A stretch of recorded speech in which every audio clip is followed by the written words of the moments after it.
সবাই কেমন আছো? আজ একটা খুব গুরুত্বপূর্ণ কথা বলবো।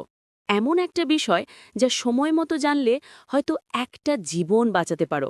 হ্যাঁ, কথা বলবো হার্ট অ্যাটাকের আগের লক্ষণগুলো নিয়ে। তুমি কি জানো হার্ট অ্যাটাক হঠাৎ হয় না? শরীর আগেই কিছু সংকেত দেয়, শুধু আমাদের বুঝে নিতে হয়।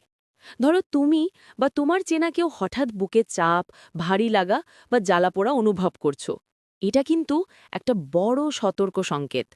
অনেকে ভাবে গ্যাসের সমস্যা, কিন্তু এটা হার্ট অ্যাটাকের প্রথম দিকের সাইন হতে পারে। তোমার কি কখনো এমন বুকে চাপ লেগেছে? কমেন্টে জানাও। দ্বিতীয় লক্ষণ হচ্ছে শ্বাস নিতে কষ্ট হওয়া।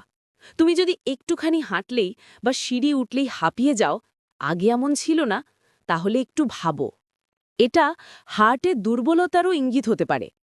তৃতীয়টা খুব সাধারণ, কিন্তু অনেকেই খেয়াল করে না। বাম হাত, ঘাড়, চোয়াল বা পিঠে ব্যথা। বিশেষ করে ব্যথাটা যদি বুকে থেকে ছড়িয়ে যায়, তাহলে আর দেরি না করে ডাক্তার দেখাও। চতুর্থ সংকেত হচ্ছে ঘাম। গরম না থাকা সত্ত্বেও হঠাৎ ঠান্ডা ঘাম হয়ে যাওয়া বা অস্বস্তি লাগা। এটাও অনেক সময় হার্ট অ্যাটাকের আগের সাইন। আর পঞ্চমটা অজানা ক্লান্তি বা দুর্বলতা। যদি তুমি হঠাৎ করে সবসময় ক্লান্ত বোধ করো, একটু কাজেই মন বসে না, শরীর যেন কিছু বলতে চাইছে, বুঝে নাও।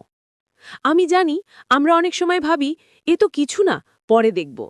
কিন্তু হার্ট কখনো অপেক্ষা করে না। একটু সতর্কতা হয়তো তোমার প্রিয়জনে জীবন বাঁচাতে পারে।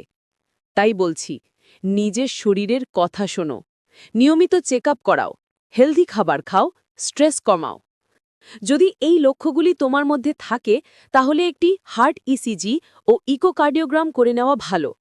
যদি তোমার ভিডিওটা ভালো লেগে থাকে, একটা লাইক দিও আর সবাইকে জানাতে শেয়ার করো, যাতে তারা সময় মতো বুঝে নিতে পারে তাদের শরীরের সংকেত। তোমাদের সবার জন্য রইল সুস্থ হৃদয় শুভকামনা। আবার দেখা হবে পরের ভিডিওতে, ততদিন নিজের খেয়াল রেখো।